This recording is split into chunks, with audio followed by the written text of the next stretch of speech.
contact with me, and then I go visit every time I take a business trip to Philadelphia. I make sure I make some time to go see them and things of that nature. And then it really it meant so much to me because that was my first visual of okay, I can be something in this field, because seeing the light in their eyes by seeing again, and I was 18 at the time too when I started. So being that young at the time and working in the field and just being willing to put myself out there, I literally had young children come up to me and be like, I really appreciate you, Mr. Thompson, because you don't have to be here. You're my brother's age, and you guys you're showing me a completely different walk of life and things of that nature. So I would say that's, just to answer your question fully, that's the biggest thing for me, just realizing that this is something that's bigger than me, my anxieties and my hardships, because there's people relying on people who look like me.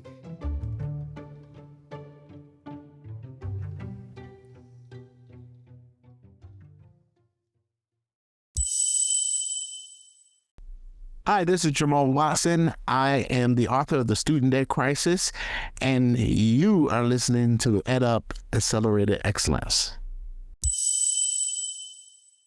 This episode of EdUp Accelerated Excellence is supported by the 2.0 conferences to be held in Las Vegas, Nevada, April 7th through 9th, 2026. Business leaders, educators, healthcare experts, marketing and tech professionals, and founding entrepreneurs are welcome to take part. Reserve your space today and receive a 15% discount courtesy of EdUp Accelerated Excellence with the code EDUPXE15OFF. That's EDUPXE15OFF. Check the show notes for more information or learn more and register online at the2conf.com. That's the2conf.com with the code EDUPXE15OFF. This episode is supported in part by Patriox Ultra High Oxygen Content Water. Drinking Patriox helps oxygenate the body, promoting overall health, energy, and vitality. In 2026, try Patriox on your journey for accelerated excellence. Receive a 10% discount on your next purchase with the code EDUPXE. That's 10% off with the code EDUPXE at patriox.us. Patriox.us. Find more details in the show notes. Today, we're tackling one of the most persistent and critical issues in American education, the severe shortage of Black male teachers. The numbers are stark. The U.S. public school teaching workforce is overwhelmingly white and female. Recent data show that roughly 80% of public school teachers are white, while Black educators make up only about 6 to 7% of the total. When we narrow that down to Black men, the figure becomes a blip on the radar, with this demographic representing less than 2% of the overall public school teachers nationwide. This creates a vast demographic mismatch in schools, where nearly half of the student population consists of students of color. This isn't just about optics. Research has consistently shown the profound, long-lasting benefits that Black male teachers provide, not just for Black students, but for the entire school community. When Black students have just one Black teacher in elementary school, they are significantly less likely to drop out of high school and are more likely to enroll in college. In this episode, we examine the challenges and successes of one individual, Bryce Thompson, who is preparing to become a teacher and navigating the profession and educational excellence.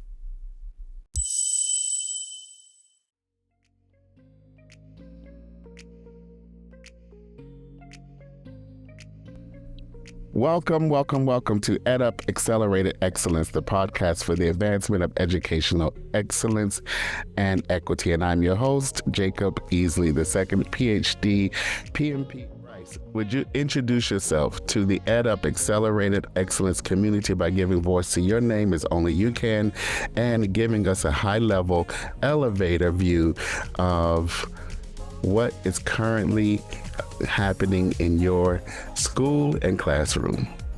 Yes, sir. Well, let me just begin by saying thank you so much for having me. It's an honor. This is honestly my first time, and it's always been a big dream of mine to be featured on a podcast. And me and my friends and I have been in the old neighborhood. We always just talk about starting our own podcast one day. So it's like a dream come true. But yeah, thank you for the introduction. And my name is Bryce Thompson. I am from West Philadelphia, born and raised. No pun intended, of course. Yeah, and I found my love for education at a pretty young age. I had a lot of just really valuable mentors in my life that saw value in the light in me and scooped me up to continue the narrative of bringing the next generation and creating just men for others and just building up society and things of that nature. I'm a fresh college grad as well, 22 years old. I'm actually, I'll be 23 this coming Christmas. And yeah, I graduated college like 6 months ago. I'm a College of Worcester alumnus. I graduated with a liberal arts degree in history as well as Africana Studies minor. And yeah, I found myself in Baltimore, working in a Catholic private school, St. Ignatius Loyola Academy. And I am currently further my education in graduate school. I am a grad student, working on my master's of arts and teaching at Loyola University, Maryland, here in Baltimore. And yeah, my current position is this is my really first time working in the school, but I am my official position is a teaching fellow, and what that basically is, a little bit about that description is I support classrooms, and I'm a youth mentor here at St. Ignatius Loyola Academy. So just I'm into co-teaching right now as I'm getting further along the lines of just working in the educational field. Bryce, thank you for that.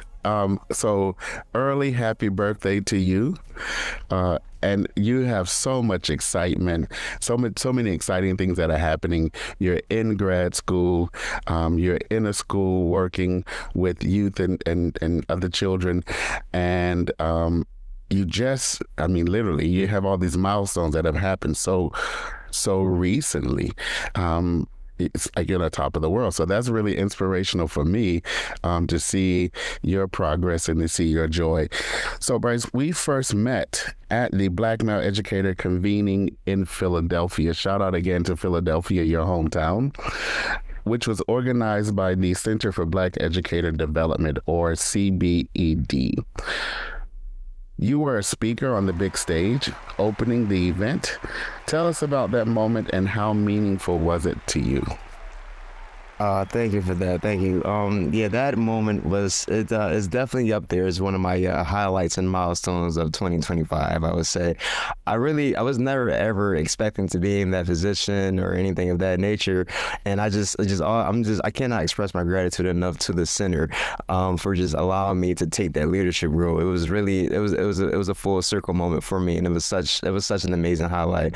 But just to touch on a little bit more on how it was a full circle moment for me, I gave a speech for the first time in front of 2,000 like-minded educators, and it meant so much to me because it felt like a real community there and everything like that. And I didn't know what to expect going into it. I've never spoken in front of that many people, but I'm just so happy people were impressed and pleased with what I had to say. I had so many people, my seniors, just coming up to me and saying, just thanking me and saying my ideas were valuable and things of that nature, and they learned something from me. So I'm just happy I can play a role in this community as a young guy, as a young fella, as my uncle calls me all the time, as a young fella who's coming up the ranks and things of that nature.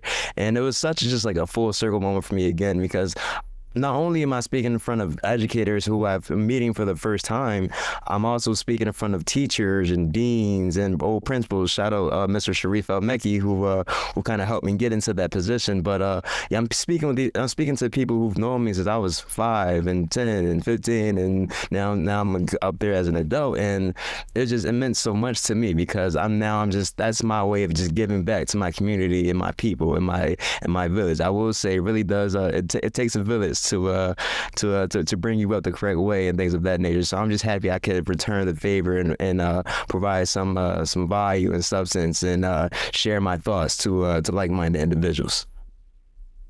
So, Bryce, I want to hone in on a word you used because it's interesting. At the convening, we were told this is not a conference, it's a convening. And part of that underscores the idea of a convening is a word you use, community. So what does community mean to you, particularly as someone who is pursuing a career in education? Simply, community means to me a safe place. It means like, because it felt like it generally felt, it didn't feel like a business thing to me when I was speaking at the when I was on stage in front of the I think it was like 1,500 educators and things like that. It felt like a huge family reunion, and then yeah, I would say that the community means to me just a safe place, a family, in a village. And I would say that just to speak more on that, community means to me like just somewhere you can really be yourself and people are accepting of you. You don't have to put up the personas and the facades, because I'm a big believer in a philosophy, and if you fake long enough, you're going to end up eventually getting exposed and things are just going to go haywire. So be yourself. And I'm just so grateful. I really cannot express myself and express my gratitude enough to the center for allowing me to be myself, one, and two, accepting me for who I really am, So I'm just happy. All glory to God for that. But yeah, that's what community means to me, and a safe place, a safe haven, a village. Yeah, that's absolutely beautiful. So, Bryce, let's go back a bit. When did you first realize that you were interested in pursuing a career in education? And can you walk us through your thought processes? So it may not be a particular day, but it might be a spread of time. So what was going through your mind, and when was that moment? I'll say I knew I wanted this. This is kind of it's a great area for me too, because the story has been so crazy, so many ups and downs. But I would genuinely say I knew I wanted to work in education since I was a child. There's a little personal touch on it. My mother, God rest her soul, she was in and out the hospital a lot as my as I was a child and things like that. And then I always was just putting it was just my first nature to help to take care of her as she took care of me. Things halted a bit like that. And then I remember we were in the hospital one day, and we were in West Philadelphia, at this West Philadelphia hospital, and then she put a bug in my ear. She said, I could see you making a career and working in the field, whatever field it may be. Maybe that's the medical field, the education field, the mentoring field. I could see you helping people and being a caretaker, and I could see you being like thriving in that field. And ever since then, I was like maybe 10 years old when she told me that. And then on top of that, I'm having these wonderful mentors. Like shout out to Curtis Seeger, shout out to Chris McFadden, shout out to Mr. Sharif El-Mekki. Those guys, they really took me in, and showed me what a stand-up man looks like, what a productive member of society looks like, and what a man for others truly is, and things of that nature. So after experiencing those words of affirmations and those just kind gestures that really helped to bring me up, I just really wanted to always return the favor since then. So I would say it really began early in my life. I knew I wanted to work in education, and I just want to return the favor. I told you can ask my grandmother. I told her when I was coming up the ranks too. I was like, grandmother, I always just want to be a neighborhood hero. I want to be like the guys I looked up to coming up, and the guys I was taking notes on and things of that nature. So I would love to make a living. I just being a neighborhood hero for the people coming up behind me. I want to be that light in the dark. I want to be that guy that's you can see a young guy who looks just like you. I'm probably 10 years older than you, but I'm doing the schooling and working hard, and I'm staying out of trouble and things of that nature. So I just want to paint that picture for the youth, for the guys coming up behind me. Blessings to your mom. And again, I think as I listen to you, I'm glad we talked about community just immediately prior, because it really speaks to the power of community. And in this case, family as part of community. We're speaking with Bryce Thompson, who is a future Teachers of Excellence Fellow with the Center for Black Educator Development. The center, supported by the United Negro College Fund, established this Fellowship, which is the Future Teachers of Excellence Fellowship for emerging education leaders, and supports them through college. How did you get involved with the fellowship, and how has it shaped your development as a teacher thus far? Thank you. That's a very insightful question. Thank you for that. I had the wonderful opportunity of being a part of the inaugural cohort, the 2020, starting in 21. I was picked by some of my wonderful mentors, Miss Shana Terrell, Sharif El Mekki, Miss Ann Shireen Hines, and just a couple names, for example, because they saw something in me and things of that nature. So I started with the center in high school, and then from there they put me through a lot of different. They helped me to experience so many different things. I went through a lot of trainings, went through a lot of PD, professional developments, and not only that, also personal development as well. They were really there for me of that nature. To answer the second half of the question, they showed me what an educator looks like. It's not just, I would say it's not just teaching the child the difference between addition and subtraction and being there for them with the books and things like that, but it's also, they showed me that being a part of education is meeting the young fellow where he's at, where he or she is in life and things of that nature, accepting them for who they are, meeting them where they're at, nurturing them just as much as you're educating them. So I would say, the center, they kind of built me up, and they recognize that I'm not the perfect person and things of that nature, and I don't have to be the perfect person. They never really put that expectation onto me, which I really appreciate and took note on. But however, they took a chance on a young kid from West Philadelphia,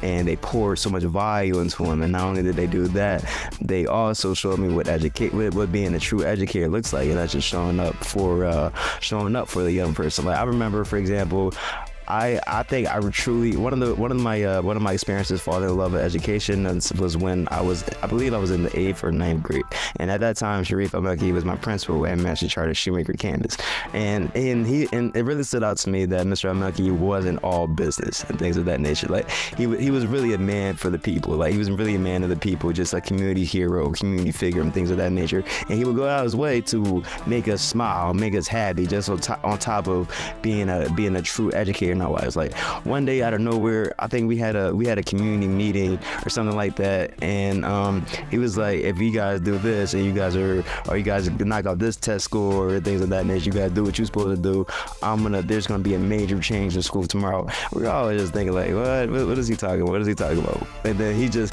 because he rocks the afro, so he came through with some Allen Iverson braids one day out the slick back cornrows, and everything like that. So to me, just seeing that was so meaningful to me, because like, okay, he's a human being, and so that really stood out to me. So just to go back, just double back to that question, but the center developed me by showing me that being an educator is also being a person, not just a robot, if that's helpful.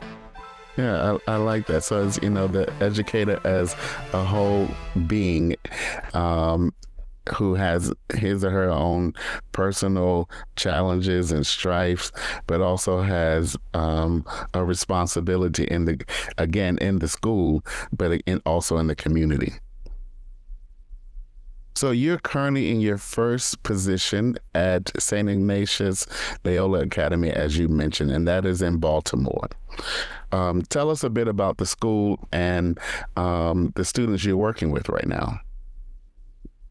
Well, it's a wonderful school. I would say what really stood out to me about the school was referring back to my last point, it's not just a strictly business school. Like a part of the mission statement, and one of the reasons I fell in love with the school, just being such a fresh graduate at the time, was that part of the mission statement was a phrase called cura personalis. If you're familiar with it, and what that means is Latin for just caring for the whole person. So one of the things I love about this school is not strictly classroom classroom instruction and curriculum and things of that nature, but we do physical education and we stimulate the minds of the guys spiritually and things of that nature. So we had this thing called exam, where throughout the day we just stop, settle down, and we pray.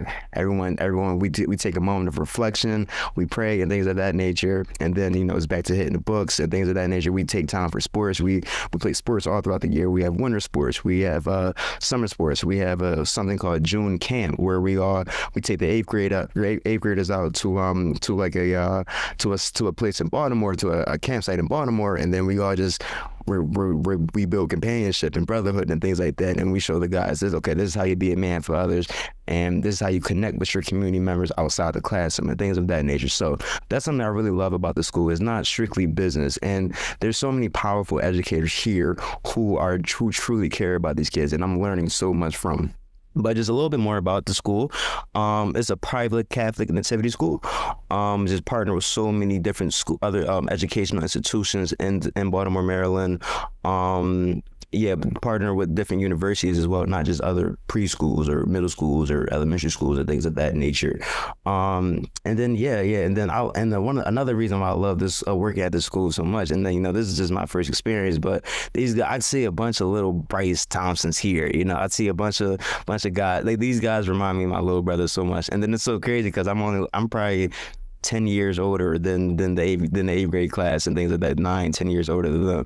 So it's like I can connect with them, and then they can see me, and then they help me. They're literally helping me to live my dream, because all I want to do, like I said earlier, all I want to do is just be a mentor to these guys and be an educator and a nurturer, and show these guys that there's different routes to take in life to be a successful Black man and things of that nature. So it means a lot to me. I can show up every day, and then I can put on a suit and tie, and then I can come in with the hair. I can be myself with these guys, and they're very accepting of me. So that's a major thing. That's a major thing that drew me to the school, was being able to see myself in all these young guys, and show them that if you stay the course and you show some resilience, and you learn perseverance, and you learn these different life skills on top of stimulating your mind on the educational aspects of things, the world is truly your oyster. Like, I remember when I first came out here, and then we have something called July term. That's like a month before school officially starts, but we're still doing classroom activities and outside activities and things of that nature. We're boom, we spend an hour in the classroom. Now we're on a boat sailing, planting oysters in the Baltimore Harbor, things of that nature. So I love how I'm able to just assist in that journey and on this walk of their life. So. Thank you for listening to EdUp Accelerated Excellence. This episode is supported by the 2.0 conferences to be held in Las Vegas, Nevada, USA, April 7th through 9th, 2026. Business leaders, educators, healthcare experts, marketing and tech professionals, and founding entrepreneurs are welcome to take part. Reserve your space today and receive a 15% discount courtesy of EdUp Accelerated Excellence with the code EDUPXE15OFF. That's EdUPXE15OFF. Check out the details in the show notes, or learn more and register online at the2conf.com. That's the2conf.com with the code EDUPXE15OFF. This episode is supported in part by Patriox Ultra High Oxygen Content Water. Drinking Patriox helps oxygenate the body, promoting overall health, energy, and vitality. In 2026, try Patriox on your journey for accelerated excellence. Receive a 10% discount on your next purchase with the code EDUPXE. That's 10% off with the code EDUPXE at patriox.us. Patriox.us. Find more details in the show notes. So Bryce, I really appreciate that, because in you describing your first year experience, it took me back to my first year experience, because you talked about the age difference, and particularly when you've just graduated from college. So you still have this perspectives of what it means to have been in high school, what it means to have traversed the halls of a university or college campus. And now here you are serving as someone who's preparing folks who may potentially go to college. So can you, taking that sort of thought and that inspiration and that excitement you have, what does it mean to be working in an all-male school?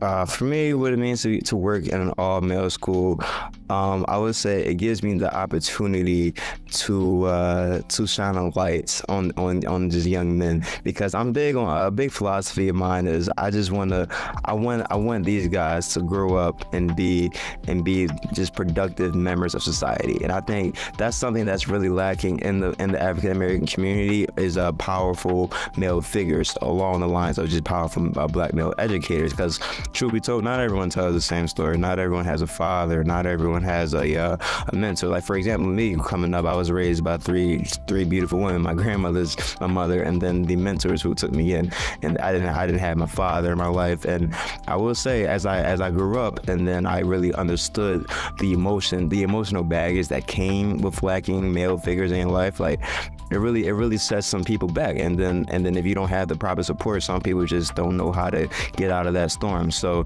I'm just thankful I can offer some support to these guys, because a big thing about it's a tuition free schools as well. It's really serving a group of students who are from an underserved community, and I'm just happy I can play that role. I can be that figure in their lives. So just a powerful male mentor. Thank you for that. So thinking back on your preparation to become a teacher, and I know you're currently also in a graduate program, but we're going back a bit. What about your preparation has served you well so far? I would say the thing about my preparation that has served me the best was not overthinking it. Just to put a personal touch on this question, I have such bad anxiety, and I have a true problem with overthinking, if I can be frank. And this is not something, I feel like I just don't have the space to do that in this field, because there's people that are relying on you. So it's like, once I just understood this is a situation that's bigger than me. This is a problem in America that's bigger than me. There are young black males out here with no male powerful mentors in their life. They want a big brother, or they want a father figure, or they want someone just to acknowledge them and see them and hear them out and things of that nature. So I would say that really served me the best, just not thinking about it and considering something just. This is something bigger than me, just putting myself right into the swing of things of that nature. And I would say a big experience for me, I have a pretty extensive youth mentoring background, partner with Community Compassion Community Development Center. That's on 60th and Cedar in West Philadelphia. Shout out them. It's another part of my village, but I was able, since a freshman in college, they took me in and they gave me a job, right? And then basically what that job was, that was my first experience. It was truly being a youth mentor, and it was a program where kids in the community would come to the building from 7 p.m. and then we would drop them off home at 9 p.m. and we would feed them. We created programs, like I created basketball programs, I created flag football programs. Shout out to Mr. Thompson, one of my powerful mentors as well.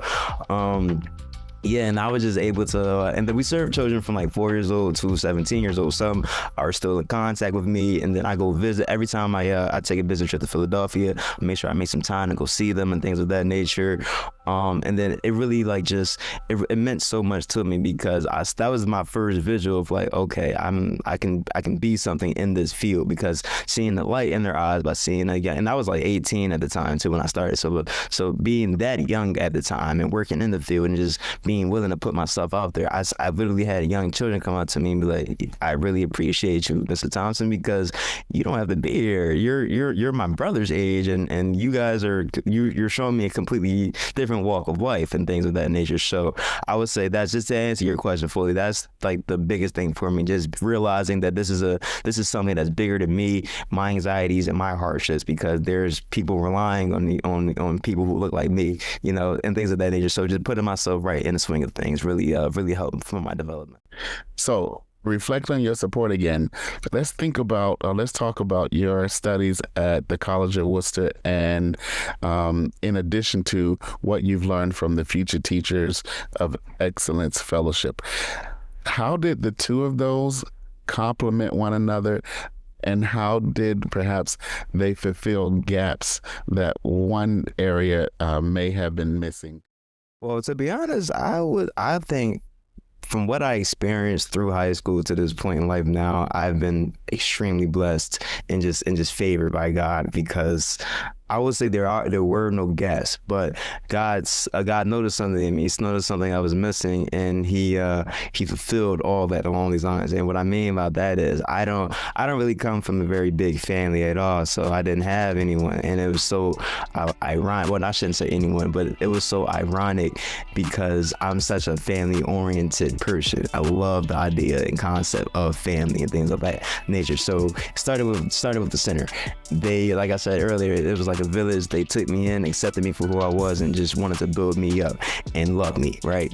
And then fast forward to my undergraduate years, I found I did this. I swear I experienced the same thing. Just a group of people, a group of educators, and a group of like-minded individuals who took me in, who just took a chance on a young kid from West Philadelphia, who I may have saw a light in me or some potential in me, and just wanted to invest in that for the love of the game. Like they aren't looking for anything. They aren't looking for any handouts or anything in return. Just showing me that love and showing me that there's just a bigger walk to life, and really all things are truly possible with the idea of love being around and things of that nature. So I would say all in all, there were no gaps, but just community, village, and then I was able to bring that all together.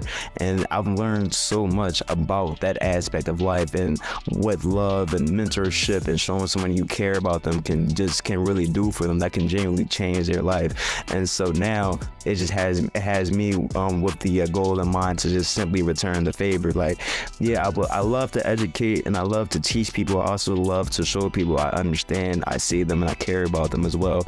And I think once you connect those two, you get like the ideal scholar. You know, once a scholar feels heard and seen, and once he feels loved and appreciated and things like that, is the work he outputs is just sky high and things of that nature. And I love seeing the smile on their faces once they feel received and once they feel love, because now they're proud of their product and things of that nature. I've seen that with my own two eyes, and I've experienced that myself. Like, I've experienced my grades literally improving because I feel cared about, and I feel like, okay, I can't let this person down because he cares about me and he doesn't want to see me down. Things of that nature. He or she doesn't want to see me down. So yeah, I will say that to answer your question, there were no gaps in the air, just an everlasting community.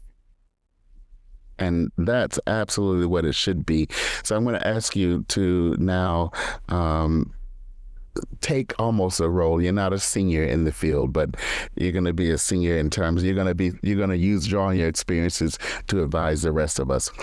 So if you could advise on systems for teacher preparation based on your experiences, what would you recommend?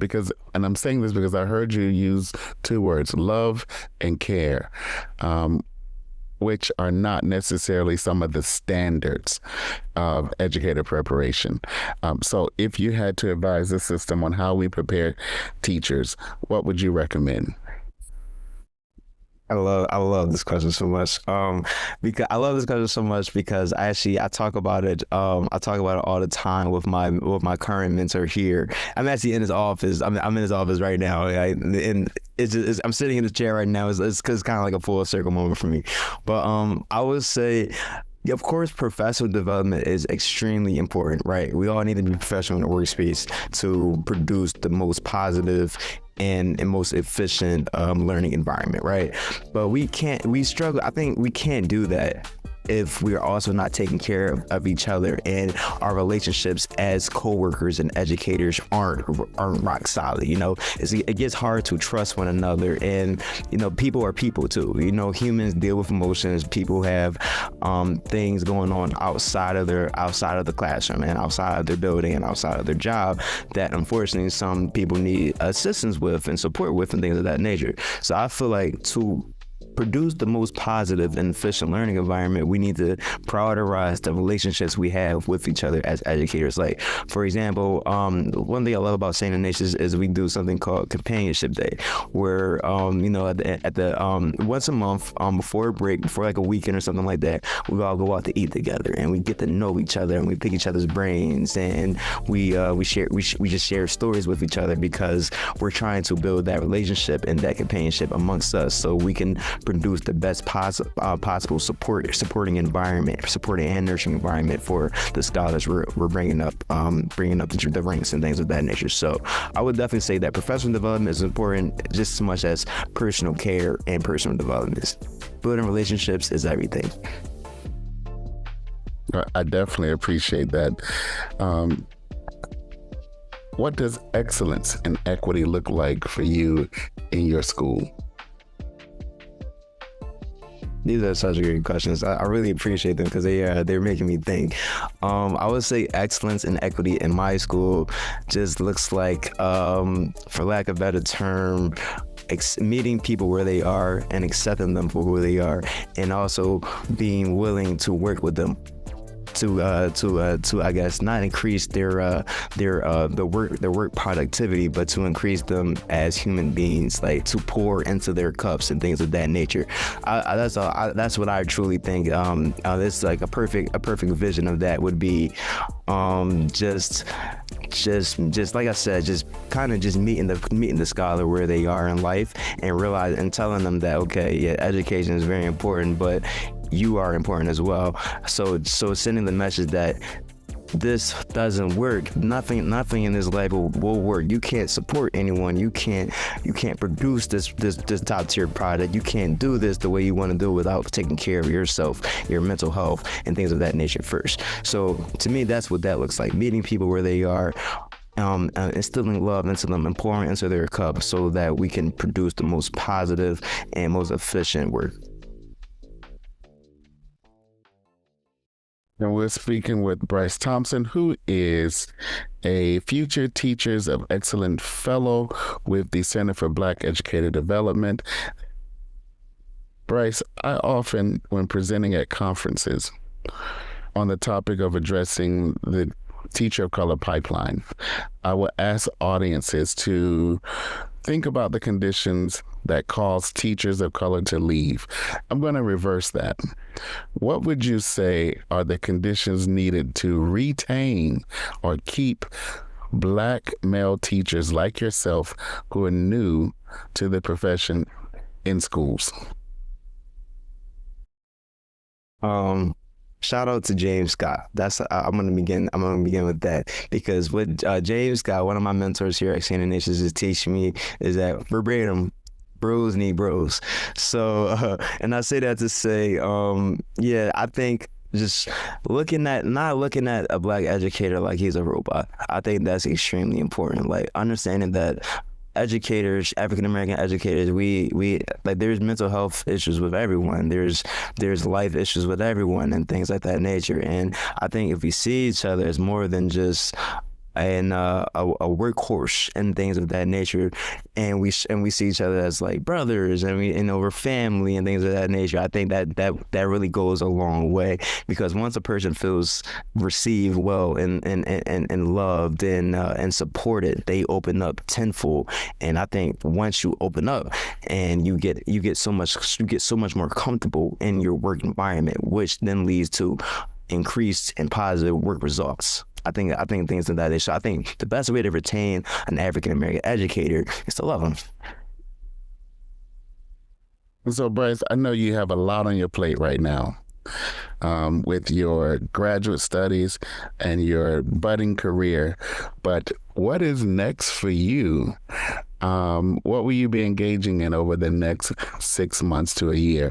And if at all possible, how might the EdUp Accelerated Excellence community connect with you?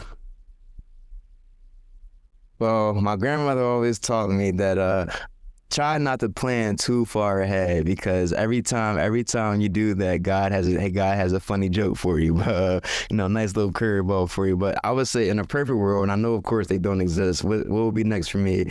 I would complete my master's program, get my master's in the arts of teaching, and I would immediately go into the workforce of education to give back to my community. Like, my professional goals include getting that experience within the classroom.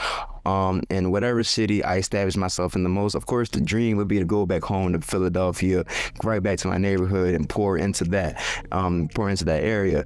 But if that's the dream, of course. But if God has another path for me in another city, I'm more than willing to cooperate with that goal. But yeah, I would say getting into the classroom, that's step number one. Step number two, work my way up to the administrative level, or if that's my best fit, because that's also a pretty high goal of mine. I would love to get to the administrative level, because I have a big dream. Like, I just want to produce positive learning environments, and the best way I can do that in the school system, I would be more than willing to play my part. And then I would love to get into the non-profit work as well. Like, I have a big dream of the city I established myself in. I would love to develop youth mentoring programs as well as the Christian community Christian compassion CDC that took me when I was younger, and I was getting still fresh in my journey. I kind of want to just make multiply institutions like that, and just put them around the city I'm in, things of that nature. So I just, like I said earlier, what's next for me is working on this portfolio as a neighborhood hero. And I would say for Accelerated Excellence, I think you guys could really, I think we just stay connected. Just stay connected and just keep pouring into each other how we're doing right now, and keep just helping me to get the story out there, things of that nature. I would greatly appreciate. Like I said, I appreciate any participation in my story, any support, help I can get, whether that's we connect on a random article, or you send me something that you think is meaningful to you, or that taught you a lot when you were coming up as well. I appreciate any sort of support I can receive from anyone right now. So, and Bryce, you're active on LinkedIn, and you tend to respond pretty quickly. So folks can connect with him on LinkedIn for sure, and we will have additional information in the show notes. So Bryce, I want to thank you for this opportunity to learn with and from you here at EdUp Accelerated Excellence, where we seek to advance educational excellence and equity.